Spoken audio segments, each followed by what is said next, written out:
Remind yourself in your offices and in your life, if you're a master communicator, and you got to make sure that you commit to the vitality track and not the cancer track. Do you remember what the difference was between those two? I'll give you a little reminder here. The cancer track is what most people do who destroy their relationships, their businesses, and their personal life. And what it is, when we have an expectation and it doesn't get met, what kind of state do we usually go into? Depressed, what else? Frustrated, angry, disappointed, disillusioned, what else? Hurt, okay? And we go into the basically emotional states that we've got patterns of going into. Most people have a disillusioned state or hurt or angry. What's the first thing most people do? As soon as they got an upset, they immediately look for somebody to lay blame on. True or false? True. And does that usually make it better, yes or no? Does that build a better team? Does that create a quality environment with quality communication and quality results, yes or no? No way. And by the way, people don't just blame, like, let's say, the doctor or their staff members. Most people do blame others, but some people just blame themselves. Does blaming yourself motivate you to really become better? Rarely. And some people don't blame themselves, they blame circumstances. Well, it's not my fault, it's because this and this and that. You know, the truth of the matter is we can always find a reason why something isn't working. But the bottom line is we have to be responsible for the results. Now, what do some people do? They go, okay, well, now that I'm done laying blame, that's not enough. I'm angry, and I need to make sure I feel justified. So they go to step 2. They justify and complain to other people. Go out there and subgroup. We talked about this before. Now, how many have seen this happen in your office amongst anybody in the last 60 days? Let's see some honest hands. How does it feel, again, when somebody, let's say, talks behind your back? When somebody subgroups, and 2 people get together and say, oh, so-and-so's there. How does that feel to you? Yeah. If you keep doing that, what's going to be the ultimate impact on your relationships? It's going to destroy them. It's going to screw them up royally. You've got to stay out of that place and promise yourself and commit not to subgroup. And if you've got an upset, who should you handle that upset with? That person directly. Third thing people do is after they get enough people, and they all say, yeah, I'm upset too. By the way, what are your chances of finding somebody else who's upset? Somebody else whose expectations are not been met. What's the chances of finding somebody like that? About 100%. Right? It's called life. Then what happens? You get these people together and you sit down and resent and brew. Right? And get worse and worse and more angry until finally what somebody does is usually confront somebody. And they say, look, I was honest and they didn't respond. Confronting is not the style we want to use. And lastly, what most people do is after they confront is they give up and seek revenge. We don't want to do that. We want instead, as master communicators, to go for the alternative we talked about last time, which is the vitality track, which is where you get excited and appreciate the feelings that you're having. Where immediately you say, okay, I got these feelings, they're intense, I feel angry or upset. That's exciting. I need to appreciate the fact that my brain is telling me that I need to change something. Because we all found out last time, negative emotions are a signal. They're a call to what? Do you remember? Action. If you got negative emotions, something's hurt, and what it's saying to you is you need to change either the way you're looking at this, your perception, or you got to change your actions.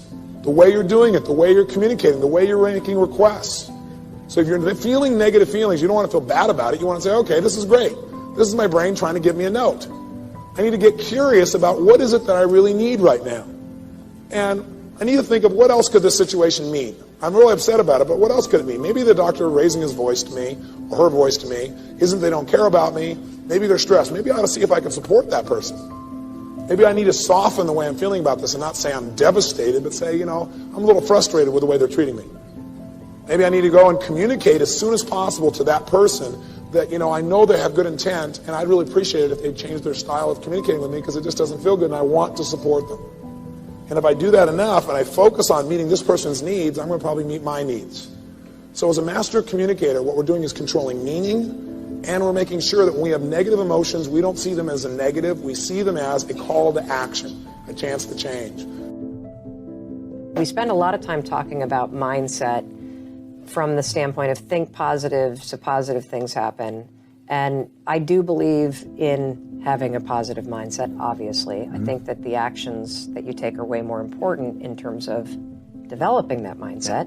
But we don't spend enough time on what you were just talking about, which is understanding how the automatic nature of worrying about stuff all day long, how that is making you less money, how it is making you less happy, how it is disconnecting you from your spouse, how it is keeping you unhealthy, and how it is a habit that robs you of joy and opportunity and power. And it is one of the easiest habits to break. Number one, your life happens in 5-second windows. Number two, in 5 seconds, you can control what you think, you can decide what you're going to do, and you can change absolutely anything, which changes absolutely everything. And so the 5-second rule is a mind trick. That's all that it is. A fancy way to call it is it's a form of metacognition. But it's basically a hack. It's a cheat code.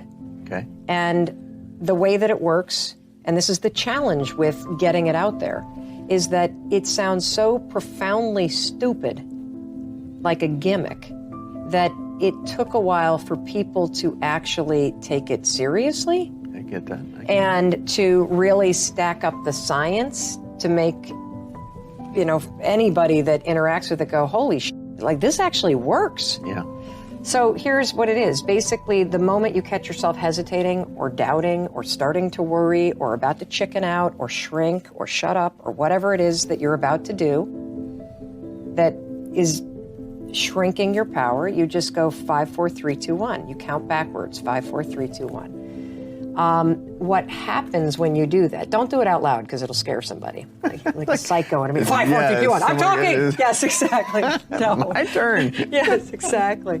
Although I say it's so simple that people use it with their kids. This is a Saturday Night Live skit in the making, right? Totally. I can see this. I would love that because that means I've really made it. True. Your kids will use it on you. So my kids will use it on me. So if I have a certain tone that comes out, I'll hear my 12-year-old go 5, 4, 3. Watch that tone, Mom. Just or Mom 5, 4, 3, 2, 1. I thought you were going to go to the gym. Yes.